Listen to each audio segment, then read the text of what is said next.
Earth, kung hindi ako nagkamali, no? Dating beauty queen ay namatay nga po sa pamamaril sa Isabela. At kausapin natin, mangumusta nga po tayo sa update dito dahil ang latest na alam ko ay itinaas na nga po yung ano tawag dito, yung bounty rewards for information to 150,000 pesos.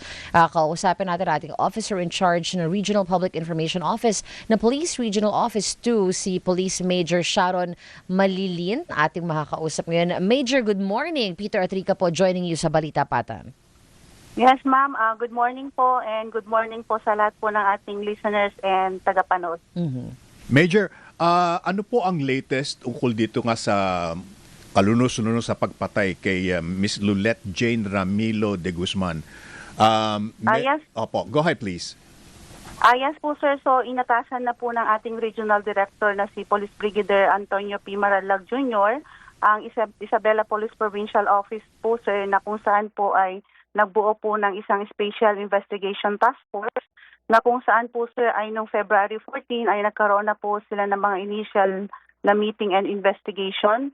So ito po, sir, ang purpose po nito, sir, ay magsagawa po ng mas pinaigting, malalim at coordinated na investigation upang agad na matukoy po at maaresto yung suspect, and at the same time is to validate po yung sa motive po dito nga po sa pagpatay nga po dito sa ating biktima po. Okay. Meron na po bang mga evidence, for instance, without going to specifics, ano po, may mga CCTV po ba na nahanap, nakita para malaman kung saan direksyon nagpunta yung gunman na yon na nakasakay sa motorsiklo?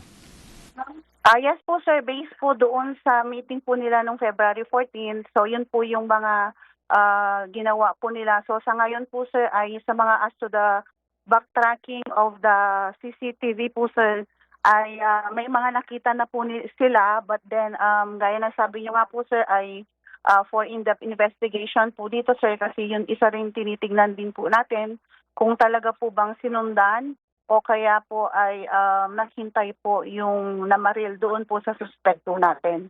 Was there any report po, o nagpa-police blotter po ba yung biktima si Ma'am Lulette? Ano po? And at any time before that incident na meron siyang threat na natatanggap? So far, sir, based po sa investigation po, sir, ay wala po naman po tayong blotter na natanggap or nagpa-blotter po na may threat po siyang natanggap po, sir. Kahit po motibo, Major, meron po na po ba tayong mga nakikitaan? Sir, doon po sa backtracking po, sir, doon po natin makikita, and as to the interviews din po na gagawin po natin doon sa mga kamag-anak din po niya ay sa ngayon po, sir, ma'am, we don't have yung concrete na motive. But then as mentioned po doon sa interview ng asawa po niya, may mga nabanggit po siya na yung sa bullying na anak niya. So as to validation pa rin po yun po, sir. Mm-hmm. So yung partner po ni Ma'am Lulette, ano po, na-interview na rin siya ng pulisya? Yes po, sir. So yun po yung mga nakuhanan din po ng mga informasyon po, sir, kahapon, because continuous naman po yung pag-conduct ng mga interviews and mga investigation ng ating mga investigators po. Alam niyo po, ang San Manuel medyo hindi masyadong na headline dahil sa kriminalidad. Would you say na that is the exception dahil tahimik na bayan po ang San Manuel, tama po ba? Yes, sir, tama po, sir. And ito naman po, sir, ay gaya na kumbaga isolated na case naman po ito, na kung saan gaya ng nabanggit nyo nga po, sir, ay peaceful naman po itong munisipyo po na ito po, sir. I'm very worried about dun sa mga anak na nakasaksi, no? Nandun sa mismo sa SUV nung pagbabarilin yung kanilang nanay. I suppose na nasa safe na lugar na po sila, no? At ano po ang ginagawa ng LGU natin para makatulong po dun sa mga kaanak ng biktima? So far po, sir, ay nagsabi po ang ating local government unit ng San Manuel po, sir, na magbibigay po sila ng 50,000 na pabuya po kung sino po yung makakapagbigay ng impormasyon hinggil na po dito sa insidente po, sir.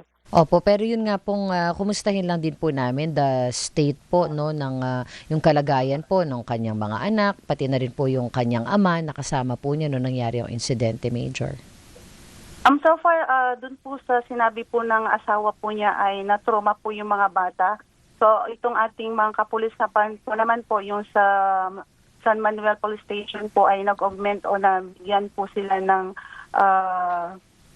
binigyan po sila ng additional po na bantay po doon po sa bahay po nila, sir.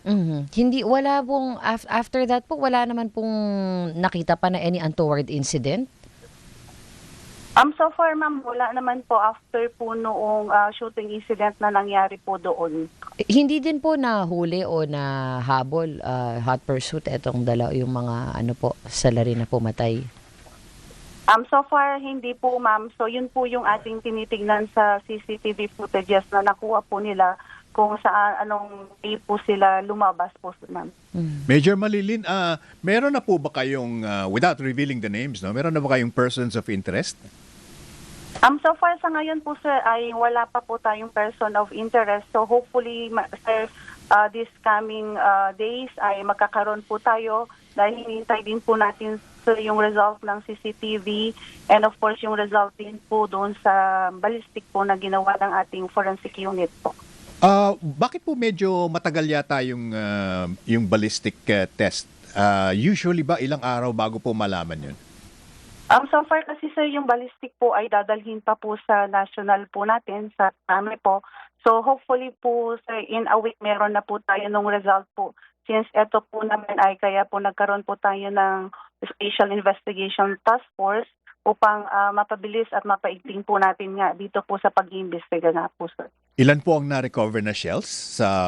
So na-recover po, sir, sa area ay 2 po. Doon po sa area po, sir. And you're not able to determine po kung yan 45 o 9 mm?